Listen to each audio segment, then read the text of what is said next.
getting rained out yesterday. Got going about 2 o'clock the next day. I just finished this pivot at Tomlinson's. Now I'm going to move down and cut out a bunch of land so that we're set up tomorrow to run the triple and 2 swathers so we can cover some ground and get ahead. This rain has got us behind, but the forecast looks good. But that's also what I said yesterday, and we got almost half an inch. So.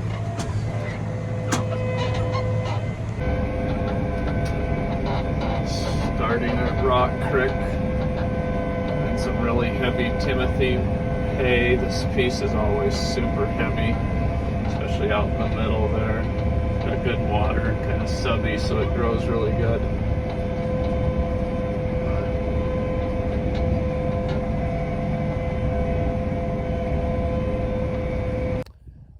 Got all my swather and cutter guys lined out, so I thought I'd take a second and come look at my triticale. It's not very tall yet, but it's super thick.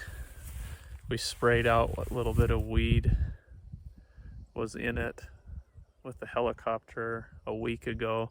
It's all tipped over nice and it's starting to grow. We've got some heat now and I'll keep some water on it, but it's looking pretty good.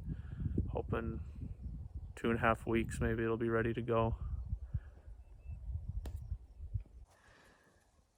Yeah, you can see how thick it came in. It's not quite knee high, but pretty close.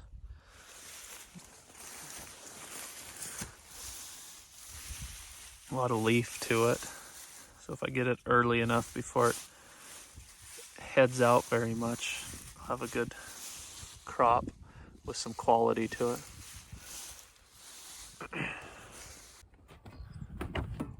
Going right along now. The triple mower and that Massey swath are in about 2 hours, knocked down almost 60 acres of some really heavy alfalfa mix. Some really good hay here this year. And I got Cooper in my McDonald sickle machine. He's just running around putting one outside pass on all these lands. This place at Rock Creek is flood irrigated, so you got to find your way around all the ditches. There's no square or even shaped pieces, so if he puts one round around it and then Jerry puts 6 passes on the turnaround side for the triple and 2 down each side, and then Chuck in the triple mower has plenty of room to turn around, and he just does the straightaways and knocks out the simple stuff with the guidance. Pretty good system. We can cover a lot of ground in a day. So if they did 50 in 2 hours, if we put in 8, we won't quite have this side of the road done, but I think it's 330 acres and we'll knock a good probably 200 to 250 out of it. So, but good start. Hopefully nothing breaks down, but if you're not breaking down, you're not haying.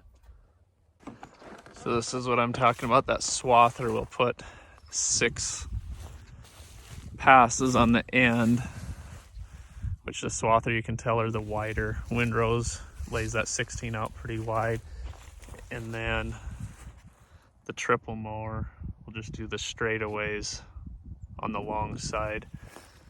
And you can see right here's a triple pass. The center one's a little bit narrower and squarer to miss the tires, and then each side you can tell when it's good hay is when the triple mower starts making a square-sided row, because it's laying it out pretty wide and only 9 feet, so there's a lot of hay when it starts standing up and making a square row.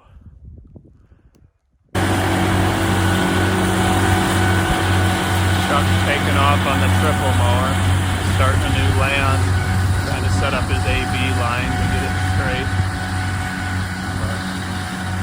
Another field of really good hay here at Rock Creek.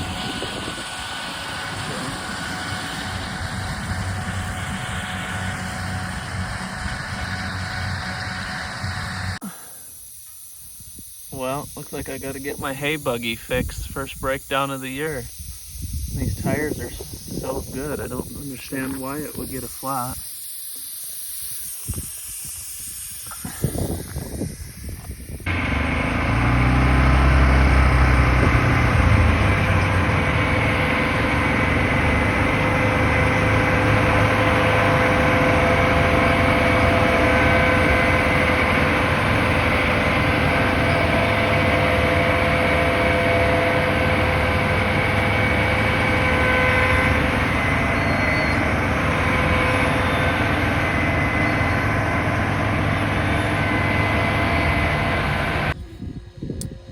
Started baling the rounds today on my pivot.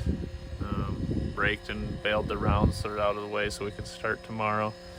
Didn't film that because I was training Anders on how to rake and bale. So now we're just fueling baler tractors, so we're ready to go tomorrow. Shut down my cutters. We cut probably 120 acres yesterday, and the ground's just so wet. I'm gonna give it 3 days and see if it dries out a little bit, because we're just gonna be fighting it, getting it to cure and rake up.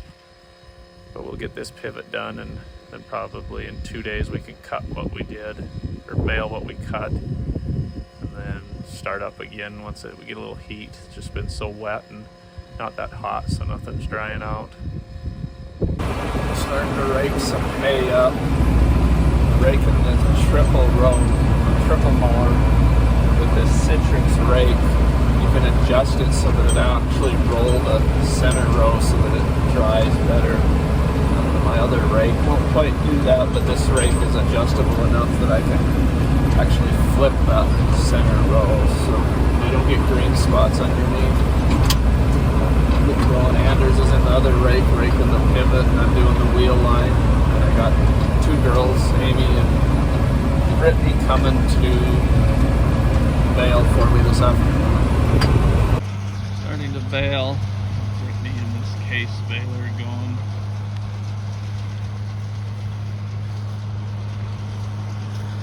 Brittany is my sister-in-law. She baled for me the last year and then back this year.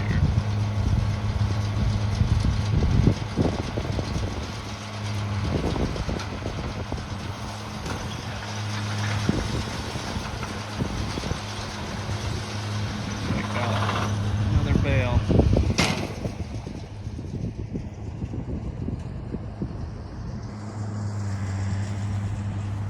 And Amy's baling the wheel line that I raked this morning. Can't see her behind the bushes. And Anders will be done raking. Where's he at? Right there. Next hour or so. This morning when I was raking some rows with this John Deere, the AC wasn't working good, so got my gauges on it.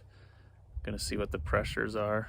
I hate doing AC work, but I could never get a mechanic to come do it. When they did, it would be $200 or $300 to recharge or test them. So I got my own stuff, and I can fumble through an AC and get it working. I'm not good at diagnosing, but I can at least get them recharged and going. So this John Deere tractor and then John Deere tractor and baler are obviously not like anything else I have being green, but a neighbor who used to ranch still had equipment when I started doing this bigger ranch contract of Rock Creek. So I got him to help, so he kind of runs my baling crew and brings some equipment, so it helps both of us out. He gets some income from that, and I don't have to buy another baler and tractor, and I have someone to run my baling crew when I'm in Avon or not around.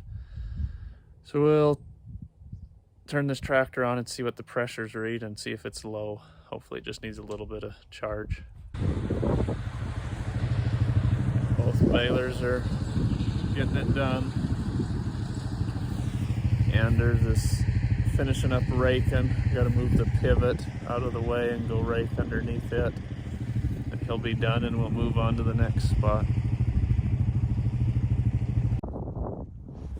So they're Case and New Holland style balers. Some people don't like them and give them fits, but they make about as nice a bale as there is out there. You get them dialed in, and I can run 3 or 4 of these balers in a field and they just all make a consistent bale. Look the same, good density.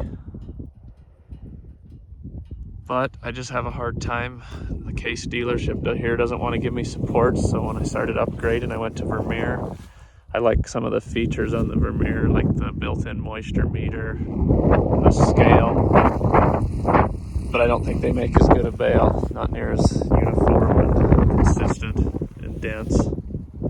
Tires seem to be the casualty this year. First the 4-wheeler, now a baler. Luckily I have spares.